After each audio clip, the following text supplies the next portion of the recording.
Question time. Dum dum dum. Copyright law. Oh, my mic wasn't on. So we are making a video today on frequently asked questions in the wrap industry. So things like how much does a wrap cost?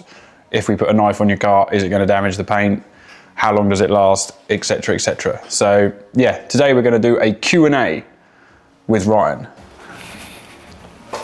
Oh then, here we go, fire away. So we've got 8 questions in total. 8? 8. That's not loaded up. You're not prepared for 8? I'm going to put you on the spot now, let's go. This isn't rehearsed, by the way, we are literally winging it. So the first question would be, how much does a wrap cost? How long's a piece of string? However short you cut it. Depends how big your car is. Depends what wrap material you go for. On an average, I would say, well, not an average, we start at £1,800. So that's about $2,000 if you're over the pond in the other side. That's for what I would class a medium-sized hatchback car. So something like a BMW 3 Series or an Audi A4 or something like that.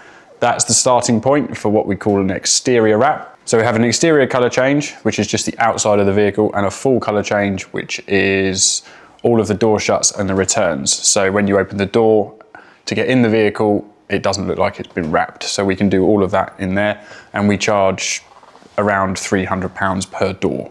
So there's a big difference between an exterior colour change and a full colour change, but it all comes down to the budget, how much the customer's got to spend.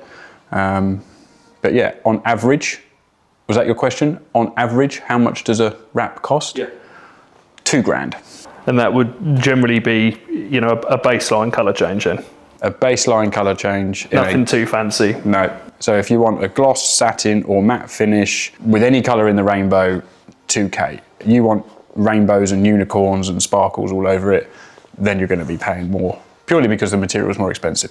Is it removable, is the next question. Oh, straight to it, quick fire. If you charge someone £2,000 to wrap their car, and 2 years, 3 years down the line they want it removed, is it removable, and what are the consequences of removing it? We have to pay me. That's a big consequence. That's a big consequence. So yeah, removal is not free, so that's the consequence. Yes, it is fully removable. So the materials we use, all full cast, full professional material designed to be removed. Different manufacturers have different lifespans, and then there's also different zones to take into consideration. So you have like zone 1, zone 2, zone 3. So if you lived in Dubai, the sun is a lot more stronger. The UV rays are sort of more intense. So if you had a high pigment wrap, sort of like a fluorescent yellow or something like that, then it's obviously not going to last as long as if you lived in Antarctic or England, because it always rains in England. So we get years out of our wraps over here. But how long does it last? I would say anywhere between 5 and 10. So certain manufacturers will give you 10 years, certain manufacturers will give you 7 years, certain manufacturers will give you 5, 3, 2, and so on. On average, a good 7 years. So say for example, I've just brought a nice new car, a BMW, some Audi, something like that. I'll bring it into you and I want a full colour change done. Will it invalidate my manufacturer's warranty? No. Cool story. No. Swiftly moving on. It doesn't invalidate any warranties, no. It's, like I said, it's designed to be fully removable. It's no different to sticking a sticker on the bonnet of your car to wrapping the bonnet of your car. It's just an adhesive film that you're putting on. You're not actually changing the makeup of the car. Changing, yeah, the makeup. I was going to say you're not actually modifying the car, but yes, you are modifying it. As far as I'm aware, I've never had any issues wrapping new cars and warranty issues. However, there's always that one manufacturer that is probably going to say... Yeah, and it's probably one of the snooty ones. The snooty ones. So as far as we know, it doesn't invalidate the warranty. We've never had any issues, and I don't know anyone who's ever had any issues with it. So no, it doesn't invalidate your warranty. So obviously this wouldn't happen in the real world because I'm such a fantastic driver. But say I damaged my car and I brought it to you to be wrapped, would the wrap hide the damage? Depending on the state of the car, obviously, if it was a scuff or a scratch, yeah. So if you stove the front in, no, we can't just wrap it up. I'm going to say no, it won't. It's not armour. You can't just stick something on it and expect it to disappear. the material is only 50 micron or 80 micron, maybe 100 microns thick. So it will cover swirls and light scratches, but if you can scrape the paint and with your fingernail and you can feel it, you're going to see it. If you were to put a grain of sand on the bonnet and wrap over it, you would see it. So your best bet is, if you're going to have it wrapped to hide damage, actually have the damage at least. Damage repaired, yeah. So I've spent all this money now. I've had my damage repaired. I've had it. It's all been wrapped. It looks lovely. Best way to look after it moving forward? Don't scratch it. Well, I won't, because I'm a very good driver, but can I chuck it in a car wash? You can chuck it in a car wash. I wouldn't put a painted car in a car wash, especially those machine ones that like just chew your car up and throw your wiper. No, I wouldn't have one of those. Have you got a rear wiper? And then they put a bag on it. How do you maintain it? So I recommend just a general good wash and wax. So wash and wax, soap, chamois, towel, drying towel, whatever. How keen are you at washing your car? If you're like full on enthusiast detailing level, then you're going to use all of the fancy chemicals which are neutral this and neutral that. So you generally just need to wash it and dry it. You don't ever need to polish a wrap. Like paint, if you get birds droppings on it or tree sap or anything like that, get it off as quick as you can. But generally speaking, I just recommend a good sort of Auto Gleam, Meguiar's off the shelf in a retailer. That you can just go and get a good product. That will do the job. If you are bang into your game and you want to do it full on with distilled water and things like that, then there's obviously chemicals that you can buy which are specific for wraps and things like that. So, or if you don't want to spend the time doing it, you could get a mobile detailing company to come and do it. Obviously do your research on them first. Yeah, you don't want a scratch and shine kind of guy. You like a good professional detailer. Yeah, you could do that, but generally we say no car washes, no pressure washers, no hand car washes. So the ones that are in the car parks that you go and do your weekly shop and the wife will go and get the car cleaned and then you end up having an argument because they've ruined it. Phone's ringing. Customers, I'm back in a minute. So after we were rudely interrupted, we were talking about... You can't say that, that was the customer. After we were kindly interrupted, we were talking about the best ways to look after it. Good wash and wax off your local retailer. And we were just about to move on to the legal requirements behind it. So obviously you're changing your vehicle's appearance. So who do you need to notify? DVLA, insurance companies. So you've modified your car, you need to inform your insurance company. Doesn't matter if you change the side light bulb and it's a different colour. You should technically inform your insurance company. So yes, you've modified it, which almost counteracts what we said earlier about, is it a modification?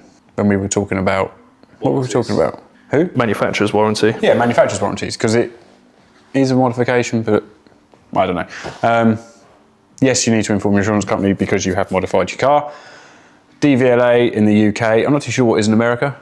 License and registration. So yes, you need to inform the DVLA. It's the only thing you still need to go to the post office for on the logbook. You have to change the colour, tick a box, post it, and then that's it. And then when you come to do your MOT, they can change it when they do the MOT on the car.